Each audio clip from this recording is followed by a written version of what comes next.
अखिल भारतवर्षीय ब्राह्मण महासभा के कुंभ शिविर में आज 11 बजे से 1 बजे तक युवाओं को संस्कारित करने हेतु संस्कारशाला का आयोजन किया गया, जिसमें अनेक विद्वानों ने आकर के अपने अपने विचार व्यक्त किए, जिसकी अध्यक्षता श्री बाबा कर्मयोगी ने की। महासभा के नगर अध्यक्ष आचार्य रामविलास चतुर्वेदी ने कहा कि आज का युवा पश्चिमी संस्कृति की ओर भाग रहा है, उसको पुनः संस्कारित करने हेतु माता पिता को स्वयं संस्कारित होना होगा। श्रेष्ठ शिक्षा एवं दीक्षा प्रदान करनी पड़ेगी। व्यक्ति अपने स्वार्थ के लिए माता पिता का तिरस्कार कर रहा है, यह सर्वथा निंदनीय है। महासभा के राष्ट्रीय प्रवक्ता पंडित बिहारी लाल वशिष्ठ ने कहा कि परिवार अपने बच्चों को स्वयं संस्कारित करने हेतु स्वयं गुरुकुल में भेजकर शिक्षा ग्रहण कराए। महासभा के उपाध्यक्ष आचार्य यदुनंदन ने कहा कि व्यक्ति वेद विरुद्ध कार्य कर रहा है और जब व्यक्ति वेद विरुद्ध कार्य करता है तो प्रकृति रुष्ट होकर व्यक्ति को कष्ट प्रदान करती है। आचार्य नेत्रपाल शास्त्री ने कहा कि जिस घर में धर्म संस्कृति के अनुसार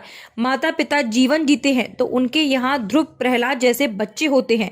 भगवान राम ने अपने माता पिता की सेवा करके एक श्रेष्ठ जीवन जिया। कि जब हम शौच करते हैं तो शौच के उपरांत पैरों को अवश्य धोना चाहिए, क्योंकि अगर हम पैरों को नहीं धोते हैं तो वो कलयुग का वास होता है और वो आपको पाप लगाता है, जिससे आप जब अपने घर में या मंदिर अथवा जाते हैं तो वहाँ अशुद्धता हो जाती है, तो जिससे लक्ष्मी वहाँ से भाग जाती है। तो एक चीज ध्यान रखें कि शौच के बाद पैरों को अवश्य धोएं और गीले पैरों से रात्रि में कभी भी शयन न करें। रात्रि में शयन करने से पहले अपने पैरों को सुखा लें। कहते हैं कि अगर रात्रि में हम पैरों को गीले करके सोते हैं तो इससे दारिद्र्यता का वास होता है, इसलिए गीले पैरों के साथ शयन नहीं करना सनातन धर्म को बचाना है तो सभी को हमें संस्कारित करना होगा और आज युवाओं को वास्तव में बताना होगा कि वो जो है संस्कार जो है माँ के द्वारा दिया जाना चाहिए। संस्कार घर से ही प्रारंभ होते हैं और कभी भी संस्थान इत्यादि के क्षेत्र में शयन नहीं करना चाहिए। इससे नकारात्मक शक्ति बढ़ जाती है।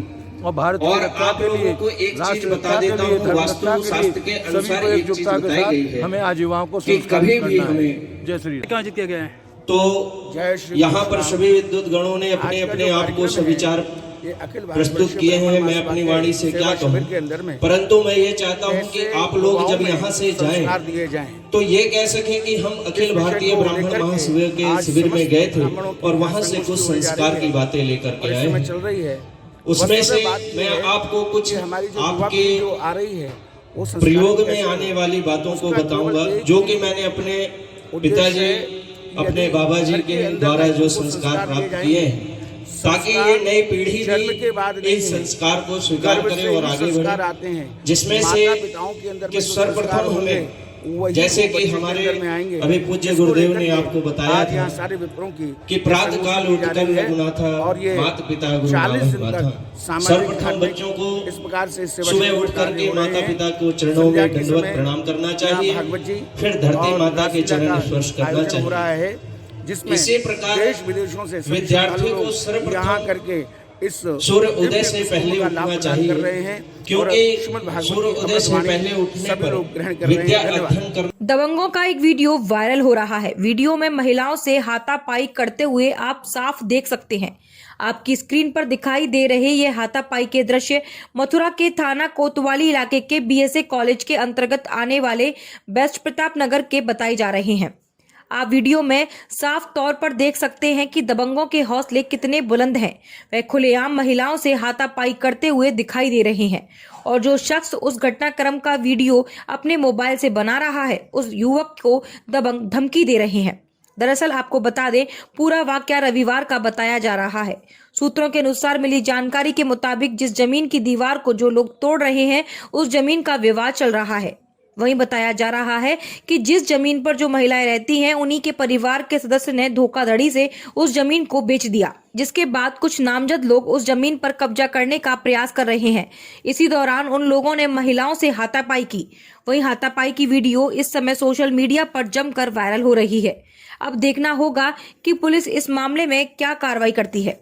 भूरी सिंह है मेरा नाम। भूरी सिंह, बताओ कहाँ से आए हो, क्या समस्या है आपकी? ये हम प्रताप वेस्ट नगर से आए और हमारी ज़मीन पे मतलब ये उनने उदम मचाया। मेरी घरवाली, मेरी बेटी थी, उनके संग में मारपीट की नहीं है, खींचातानी की नहीं है और वो लोग मतलब जो है कहाँ से वो लोग इकट्ठे कर लाए वो वहाँ पे और उनने भी की नहीं है। और ये कालीचरण के परिवार ने, बच्चू सिंह के कालीचरण परिवार ने पूरे ने इकट्ठा करके भैया वानी ने सबन ने मिल करके ये मारा है। मैं आया तो मैं भी मारा हूँ और मार करके मुझको पुलिस ने मतलब जो है बंद कर दिया है। पुलिस बंद करने के बाद भी फिर भी वो घर में मेरा कब्जा ले लिया है और मुझको प्रशासन से यही मेरी आवेदन है कि मेरा हिस्सा दिलवाया जाए और अच्छे तरीक़ा से मतलब जब मुझे न्याय किया जाए। बिल्कुल भी तीनों कृषि कानून बिल के खिलाफ अब राजनीतिक जोरों पर है। कोई भी राजनीतिक दल इस मुद्दे पर पीछे नहीं रहना चाहता। किसान आंदोलन के नाम पर राजनीतिक दल अपनी खोई जमीन तलाशने में जुट गए हैं। इसी कड़ी में कल कांग्रेस की राष्ट्रीय महासचिव प्रियंका गांधी वाड्रा भी अब किसान महापंचायत को संबोधित करने मथुरा पहुंच रही हैं। प्रियंका गांधी कल करीब 12:30 पर पाली खेड़ा के ग्राउंड पर पहुंचेंगी और यहां सभा को संबोधित करेंगी। इस सभा में करीब 25,000 लोगों के पहुंचने की संभावना है, जिनके लिए कांग्रेस नेता गांव-गांव जाकर लोगों से प्रियंका की सभा में पहुंचने की अपील कर रहे हैं, जिसके लिए 23 तारीख को होने वाली किसान पंचायत में कांग्रेस अपना दम दिखा सके।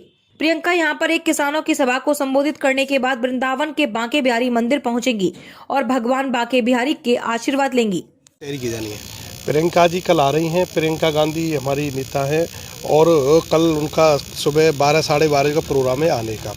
तो कल लगभग हमें उम्मीद है कि हम जैसे कई दिनों से गांव-गांव जा रहे हैं, जनता को बता रहे हैं, जनता और किसान भाइयों को सबको लेके, तो लगभग कल 25,000 करीब आदमी इस पंडाल के अंदर होंगे। मथुरा के पंडित दीनदयाल उपाध्याय वेटनरी विश्वविद्यालय के 10वीं दीक्षांत समारोह में कल उत्तर प्रदेश की राज्यपाल आनंदीबेन पटेल भाग लेंगी और आयोजित दीक्षांत समारोह में 130 बच्चों को उपाधि प्रदान करेंगी। साथ ही राज्यपाल का मथुरा में 2 दिन का प्रवास है, जिसको लेकर मथुरा प्रशासन द्वारा राज्यपाल के आने की तैयारियां पूरी की जा रही हैं, ताकि किसी भी तरह की सुरक्षा को लेकर कोई कमी न रह जाए।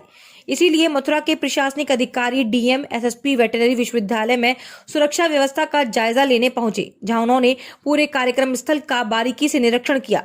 विश्वविद्यालय के दीक्षांत कार्यक्रम के बाद राज्यपाल क्षय रोग से जुड़े अधिकारी और मरीजों के साथ क्षय रोग पर चर्चा करेंगे। उसके बाद रेड क्रॉस सोसाइटी के लोगों के साथ बैठक करेंगे और इस दौरान सरकार द्वारा जारी कोविड-19 की गाइडलाइन का पूरा पालन किया जाएगा। तारीख को विश्वविद्यालय के दीक्षांत समारोह का आयोजन किया जा रहा है।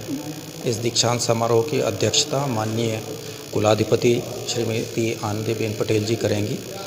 इस दीक्षांत समारोह को कोविड-19 के सिद्धांतों का पालन करते हुए ऑफलाइन किया जा रहा है।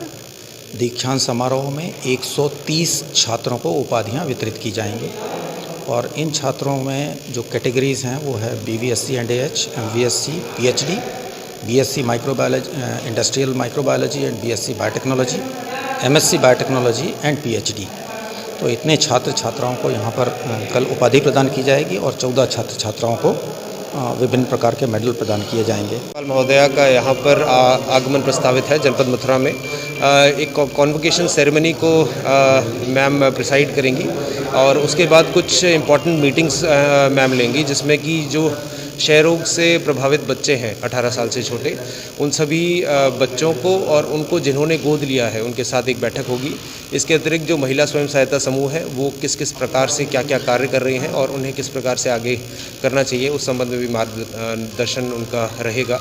इसके अतिरिक्त हमारे यहाँ पर रेड क्रॉस सोसाइटी के 25 डिस्ट्रिक्ट्स के चेयरमैन यहाँ पर आएंगे और उनके साथ भी मैम की एक बैठक रहेगी। तो तीनों बैठकों में मैडम का मार्गदर्शन प्राप्त होगा और प्रेजेंटेशंस मैम को जो जो गतिविधियाँ जो कार्य जनपद में या अन्य ज़िलों में चल रहे हैं उसके बारे में मैम को जानकारियाँ दी जाएंगी।